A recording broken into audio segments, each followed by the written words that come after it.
안녕하세요. 저는 올해 70인 김문숙입니다. 이 나이가 되니 시간이 얼마나 빠르게 지나가는지 실감하게 되네요. 제게는 남편도 먼저 떠났고 하나뿐인 아들 동현이가 세상의 전부였습니다. 동현이가 어렸을 때부터 아빠 없이 저와 늘 붙어 살았죠. 저는 그저 아들이 조금이라도 더 잘 되기를 바라는 마음으로 평생을 바쳤습니다. 제 삶의 모든 순간은 동현이를 위한 것이었어요. 그러던 중 지혜가 우리 집에 들어왔습니다. 아들 동현이 그녀를 제게 처음 소개하던 날 저는 정말 기뻤어요. 드디어 아들이 결혼하고 제게도 딸 같은 며느리가 생겼다는 사실에 가슴이 벅차올랐죠. 지혜는 처음엔 참 착한 아이였습니다. 저를 살갑게 엄마라고 부르던 그 모습이 아직도 눈에 선해요. 그때가 제 인생에서 가장 행복했던 순간 같습니다. 아들이 제 손을 잡고 어머니, 이제 우리 가정도 따뜻하고 행복할 거예요 라고 말하던 그날 저는 정말 이 세상이 다 제게 준 선물 같았습니다. 하지만 그 행복은 오래가지 않았습니다. 어느 날부터였을까요? 미묘한 균열이 생기기 시작했죠. 아들 내외가 외출했다 집에 돌아오면 늘 아들 동현이 말을 걸고 며느리는 좀처럼 말을 하지 않는 걸 알게 되었어요. 처음엔 바쁘겠지, 신혼이니까 그럴 수 있지 하고 애써 이해하려 했습니다. 하지만 시간이 흐를수록 제 존재가 집안에서 점점 사라지는 것 같은 기분이 들었습니다. 아들이랑 이야기를 나눌 때도 지혜는 항상 그 옆에 바싹 붙어 있었고 그 둘은 마치 저를 투명 인간처럼 여기는 듯 서로만 보며 속삭이곤 했습니다. 제가 말을 꺼내면 어쩐지 그 대화의 흐름이 끊기는 듯한 느낌마저 들었죠. 저 혼자만 겉도는 듯한 외로움이 스멀스멀 피어났습니다. 가장 마음 아팠던 건 제 손녀 나영이마저 달라졌다는 겁니다. 그전까지는 제가 나영이와 그림책을 읽어주고 간식을 만들어주며 많은 시간을 보냈고 아이도 저를 정말 좋아했어요. 하지만 어느 날부터 나영이가 저를 피하더라고요. 제게 살갑게 다가오지 않고 제 눈을 마주치는 것도 어색해하는 듯 했습니다. 불안한 마음에 나영이에게 직접 물어봤어요. 나영아, 왜 할머니랑 더 놀지 않니? 할머니가 요즘 서운하네. 그러자 아이가 작은 목소리로 대답했습니다. 엄마가 싫어해요. 할머니랑 놀면 엄마가 화내요. 그 말을 듣는 순간 저는 정말 머리를 쇠망치로 얻어맞은 듯 깜짝 놀랐습니다. 대체 제가 뭘 그렇게 잘못한 걸까요? 제 마음은 갈기갈기 찢어졌어요. 사랑하는 손녀에게마저 제가 미움을 받는 존재가 되었다는 사실이 믿기지 않았습니다. 그날 이후로 지혜는 점점 더 차가워졌고 아들 동현은 그녀의 변화를 전혀 느끼지 못하는 것 같았습니다. 아니, 느끼지 못하는 척하는 걸까요? 저는 지혜에게 뭔가 문제가 있다는 걸 분명히 알았지만 어떻게 해야 할지 몰랐습니다. 그때부터 아들 동현은 자꾸만 제게 말했습니다. 엄마, 지혜가 요즘 많이 힘들어하잖아. 엄마가 이제 좀 떨어져 있어주는 게 좋을 것 같아. 정말 속상했어요. 아들은 그저 아내를 보호하려고만 했고 제 입장은 조금도 생각해주지 않았습니다. 사랑하는 아들이 저를 점점 멀리하는 모습에 저는 깊은 외로움과 고립감을 느꼈습니다. 그러다 정말 결정적인 일이 일어났습니다. 1년 전 어느 날 오후 저는 거실에서 나영이를 안고 동화책을 읽어주고 있었어요. 그때 며느리 지혜가 들어오더니 갑자기 제게 다가와 나영이를 빼앗으려 했습니다. 어머니, 이제 나영이는 제가 키울 거예요. 아이한테 할머니의 나쁜 영향을 줄 순 없어요. 지혜의 차가운 말과 함께 아이를 제 손에서 억지로 잡아 빼앗으려 했죠. 너무나도 힘들었습니다. 제가 필사적으로 나영이를 놓치지 않으려 버티는 순간 그만 발이 엉켜 거실 소파에 걸려 넘어지고 말았습니다. 엉덩방아를 찧으며 바닥에 주저앉았지만 지혜는 제게 손가락 하나 까딱하지 않고 나영이를 품에 안은 채 그 모습을 그대로 보고 있었습니다. 제 등 뒤로 느껴지는 차가운 시선이 아직도 생생합니다. 그 다음 날 지혜는 온 집안 사람들에게 제가 그녀를 폭행했다고 거짓말을 했습니다.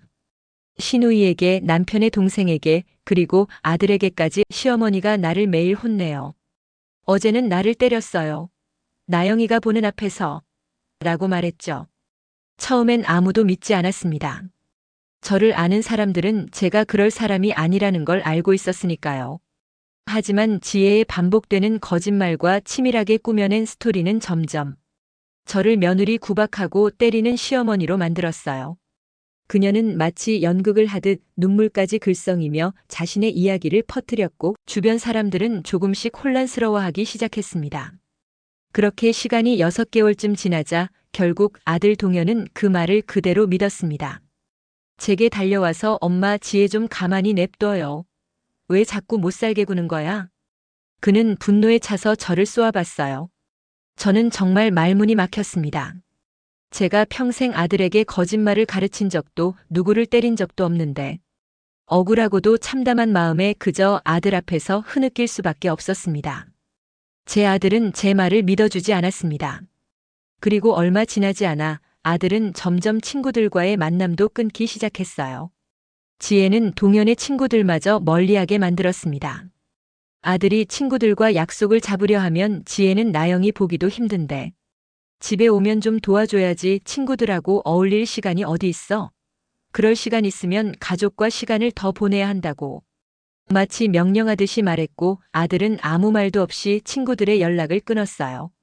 제 아들이 마치 인형처럼 지혜에게 조종당하고 있는 것 같아서 저는 미칠 지경이었습니다. 저건 내 아들이 아니야. 지혜의 그림자에 갇힌 동현이야.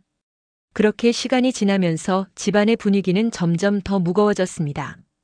제가 숨 쉬는 것조차 불편할 정도였죠. 지혜의 눈치를 보며 하루하루를 보내고 있었습니다. 그러던 어느 날 제가 밖에 장을 보고 들어오니 현관 비밀번호가 바뀌어 있었어요. 분명 지혜의 짓입니다. 제게는 어떤 언질도 없었죠. 그날 밤 저는 지혜로부터 한 통의 문자를 받았습니다. 어머니, 이제 더 이상 함께 살기 힘드니 나가주셨으면 좋겠어요. 동현 씨는 어머니가 혼자 살고 싶어 나가시는 걸로 알 거예요. 저는 결국 그 집에서 쫓겨나듯 나왔습니다. 사랑하는 애들하고 살고 싶었지만 계속되는 며느리의 무언의 압박과 이간질, 그리고 아들의 변해버린 모습에 저는 너무나도 피곤하고 지쳐 있었죠. 정든 집에서 홀로 쫓겨나다니 정말 어디로 가야 할지 몰랐습니다. 갈 곳 없어 혼자 찜질방에서 하룻밤을 지내며 눈물로 제 신세를 한탄해야 했습니다. 그리고 다음 날 제가 5년 동안 꼬박꼬박 모았던 돼지 저금통을 털고 제가 쓰던 옷가지와 소지품들을 챙겨 나왔습니다. 아들은 여전히 연락이 없었고 나영이도 볼 수 없었습니다. 제 마음은 그만큼 더욱 깊은 상처로 얼룩졌습니다. 이제 저는 남의 집에서 가사 도우미로 일하며 하루하루를 살고 있어요. 사랑하는 애들은 보고 싶지만 어떻게 할 수 없었습니다. 아들은 여전히 지혜의 말만 믿고 나영이도 점점 저를 잊어가는 것 같아 가슴이 미어집니다. 그렇게 1년이라는 긴 시간이 흘렀습니다. 저는 여전히 가사 도우미 일을 하며 생활비를 벌고 매일 밤 가족을 그리워했습니다. 그런데 며칠 전 우연히 시장에서 나영이를 만났습니다. 아이는 홀로 시장 한 구석에 서 있었고 작은 어깨를 들썩이며 눈물을 흘리고 있었습니다. 제 가슴이 철렁 내려앉았죠. 나영아, 어디 갔다 왔니? 왜 혼자 울고 있니? 물으니 아이가 제게 달려와 품에 안겨 흐느꼈습니다. 그리고 작은 목소리로 말했어요.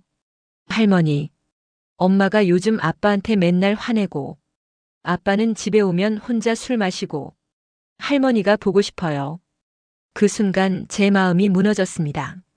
나영이가 그동안 얼마나 힘들었을까요? 어린 나이에 부모님의 싸움과 어른들의 거짓말 속에서 얼마나 혼란스럽고 괴로웠을까요?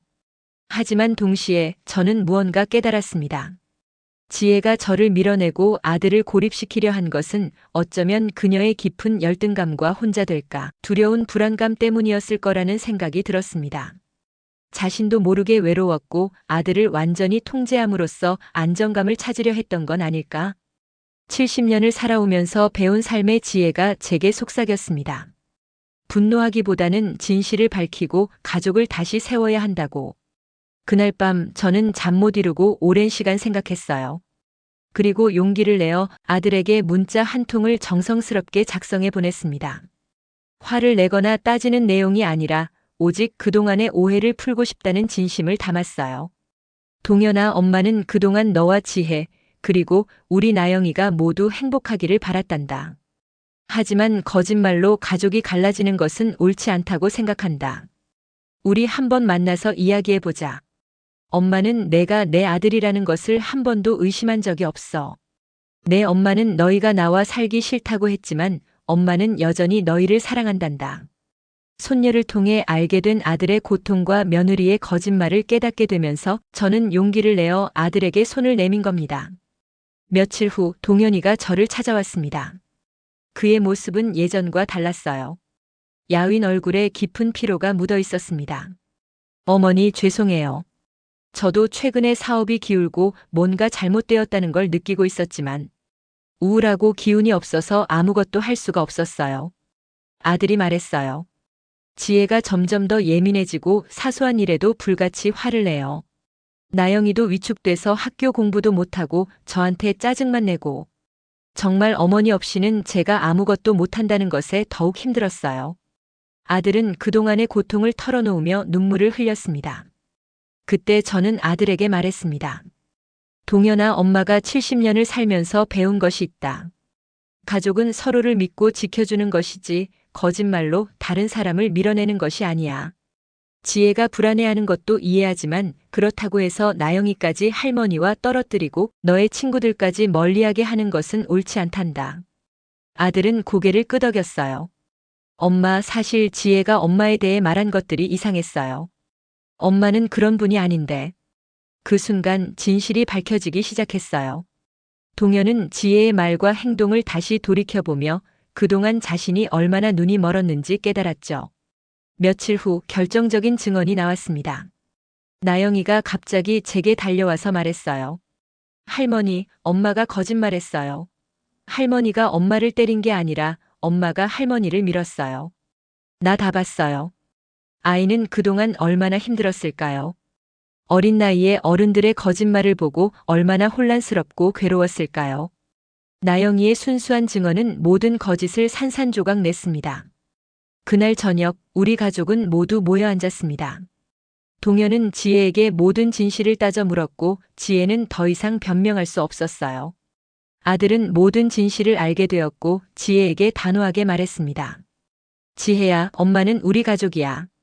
내가 엄마와 비교되어서 불안한 것은 이해하지만 거짓말로 가족을 갈라놓고 우리를 불행하게 만든 것은 용서할 수 없어. 이제 선택해. 우리 가족과 함께 진실된 화목을 찾을지 아니면 이 집을 떠날지. 지혜는 자신이 혼자라는 사실을 깨닫고 결국 집을 떠났습니다. 그녀도 아마 자신의 행동이 잘못되었다는 것을 뒤늦게나마 알았을 거예요. 아들 동현은 저에게 무릎 꿇고 깊이 사과했고 저는 그를 따뜻하게 안아주었습니다. 나영이는 다시 제 품에 안겨 할머니, 이제 떠나지 마요. 나 할머니 없으면 안 돼요.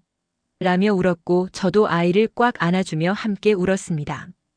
지금은 아들과 나영이 그리고 저 이렇게 셋이 함께 살고 있어요.